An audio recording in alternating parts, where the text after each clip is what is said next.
Franchises are all merging into this film. How was that to deal with all those massive Marvel Cinematic Universe people coming down the Guardians' back? All these franchises merging into one was daunting at first, and then once we got there, it was exciting. It was exhilarating. We got to meet people that we have admired since we were very young. True. And we also got to work along colleagues that we've respected, and now we're side by side, like sharing screen time.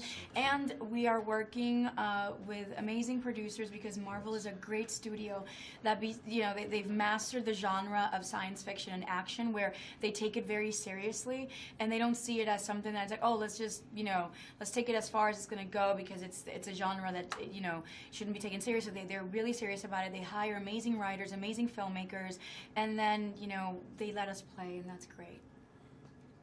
It's play? So perfectly well said. Yeah, absolutely. Yeah.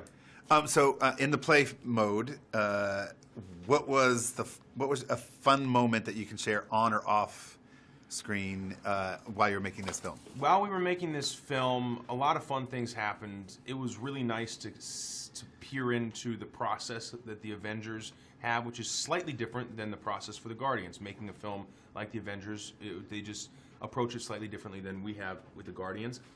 Robert Downey Jr. is an amazing lead, and you could tell that he was really celebrating this film and being with the cast, because he would host these massive lunches at his base camp and invite everybody, and they would be like roasting a goat, and he'd have like music and props, and he's like really a kind of guy who's a champion for actors on these type of sets. And a movie like this monumental, you can kind of get swept up in the process and end up working so many hours through the course of the day. And Downey's has enough experience and wisdom that he's like, no, we're going to work as many hours. We're going to work 10 hours, and at 10 we're done.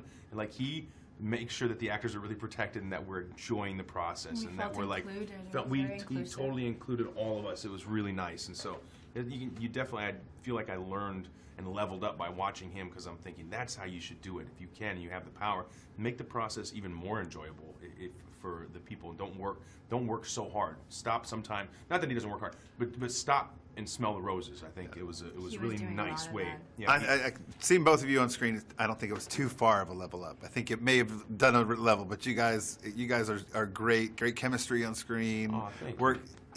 Give us such enjoyment in all the films. Can't wait for this one. What does it feel like to be a part of this milestone MCU event? It feels to be a part of something as eventful as Avengers Infinity War, and having all of these characters from different comics come together into one plot, one story for the sake of peace was exciting. It was a ton of work, but it was fun, and we really got to learn. I feel like I also had an opportunity for Gamora to flesh out a little bit about her past, and explain why she's so rigid and why she's so reserved, and how we tackled so many issues like relationships between parents and father and daughters, and relationships between partners, lovers, friends, so we didn't shy away from real relatable issues, just because this was a film that is set in space with a ton of fictitious characters. Yeah. And lastly, for the last thing, I'm being asked for you to sum this experience up in one word. Each of you, one word. I'm going to use no words. I'm going to use 2 emojis. Okay, let's use these ones. Okay?